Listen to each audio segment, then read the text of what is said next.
नमस्ते दोस्तों। आज दो बड़ी खतरनाक रिपोर्ट्स आई हैं। दोनों दवाई की दुनिया से हैं और इनको पढ़ने के बाद पता चलता है कि हम आप किसी पर भी भरोसा नहीं कर सकते। पहली खबर है कोविड वैक्सीन की और दूसरी है पतंजलि की। पहले वैक्सीन की बात। कोरोना के बाद देश में अचानक हार्ट अटैक और कार्डियक अरेस्ट के मामले बढ़ गए। लोग खाना खाते, नाचते गाते और जिम करते गिरने मरने लगे, वो भी जिनकी उम्र भी ज़्यादा नहीं है। लोगों ने सवाल उठाया कहीं वो कोविड वैक्सीन की वजह से तो नहीं हो रहा है ऐसा। इसे कॉन्स्पिरेसी थ्योरी कहकर खारिज कर दिया गया, लेकिन पहली बार इसके तार जुड़ गए हैं।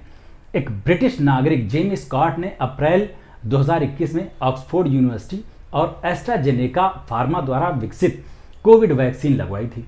इसके कुछ समय बाद जेमी को ब्रेन हैमरेज हुआ। जेमी ने एस्ट्राजेनेका के खिलाफ ब्रिटेन के हाईकोर्ट में केस दायर कर दिया। करीब 1.5 साल तक केस चला। इसके बाद आखिरकार एस्ट्राजेनेका ने कोर्ट में मान लिया कि उसकी वैक्सीन के चलते थ्रोम्बोसाइटोपेनिया सिंड्रोम जैसे साइड इफेक्ट हो रहे हैं, यानी वैक्सीन के चलते खून के थक्के जम रहे हैं और लोगों की हार्ट अटैक और ब्रेन हैमरेज के चलते मौत हो रही है। ऑक्सफोर्ड और एस्ट्राजेनेका के बनाए फार्मूले पर ही सीरम इंस्टीट्यूट ऑफ इंडिया ने कोविशील्ड नाम की वैक्सीन बनाई थी और फिर इसका मास प्रोडक्शन शुरू किया। अपने यहाँ तो वैक्सीन लगी ही लोगों को, बाहर भी एक्सपोर्ट की गई। 2022 में भारत में हार्ट अटैक के मामलों में 25 से 30% का उछाल आ गया। 18 से 45 साल की उम्र के लोगों में तेजी से हार्ट अटैक के मामले बढ़े तो हल्ला भी मचा। इसके बाद ICMR यानी Indian council of medical research ने एक स्टडी शुरू की। यह सरकारी संस्थान है और देश में मेडिकल लाइन में जो भी होता है ये सब पर नज़र रखती है। भारत में मेडिकल लाइन की माई बाप है ये संस्था।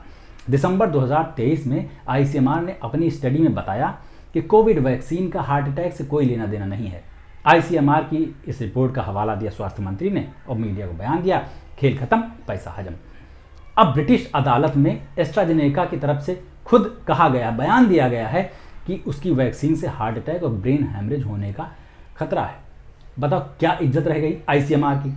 अपने देश में तो इस पर रिसर्च होने के बाद भी वही रिजल्ट सामने आता है जिससे कंपनी को नुकसान न पहुंचे, भले लोग मरते रहें। ऐसी एक और बड़ी संस्था है, देश में खाने के लिए क्या बेचा जा रहा है, पैकेट में क्या भरा जा रहा है, क्या लिखा जा रहा है, वो संस्था चेक करती है। नाम है FSSAI यानी food safety and standard authority of India. इससे पास होकर ही हर खाने का प्रोडक्ट मार्केट में आता है और खाया जाता है। पिछले दिनों खबर आई कि MDH और एवरेस्ट मसालों में खतरनाक केमिकल पाया गया है जिससे कैंसर होने का खतरा है। यहाँ से तो FSSAI ने इसको लाइसेंस दे दिया। ये कंपनियां धड़ल्ले से एक्सपोर्ट भी कर रही थी। यूरोप में धांधली पकड़ ली गई और यहाँ ये मसाले बैन कर दिए गए।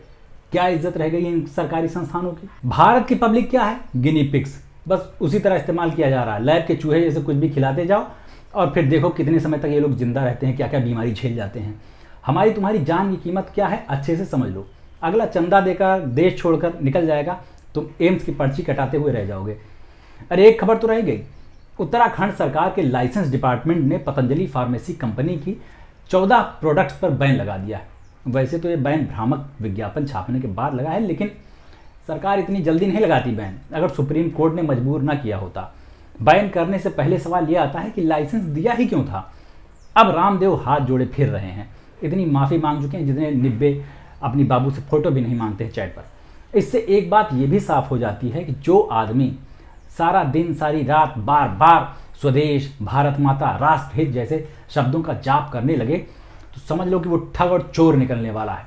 हमारे देश में एक बहुत प्राचीन कथा प्रचलित है जिसमें एक राक्षस भगवाधारी साधु का भेष धरकर भगवान की ही पत्नी का हरण कर लेता है। ये त्रेता युग की बात है और अब 3 युग बीत जाने के बाद भी लोगों को इतनी अकल नहीं आई है कि वो पहचान सकें कि भगवा चोले में कौन ठग और चोर उनको चूर बना रहा है। और आप उम्मीद लगाए बैठे हैं कि लोगों को अकल आएगी कि वोट किसे देना है। भैया मुझे तो ज़्यादा उम्मीदें नहीं हैं, आप अपना देख लो। और वो कथा कौन सी थी प्राचीन, आपको तो पता ही होगी, कमेंट में लिख के बताना। और अगर आपको थोड़ी सी भी उम्मीद बची है तो वो भी लिख के बताना। मेरे YouTube चैनल को सब्सक्राइब कर लो, फेसबुक पर, इंस्टा पर, X पर, सब जगह फॉलो कर लो। अभी चलते हैं, लौट के मिलते हैं। नमस्ते।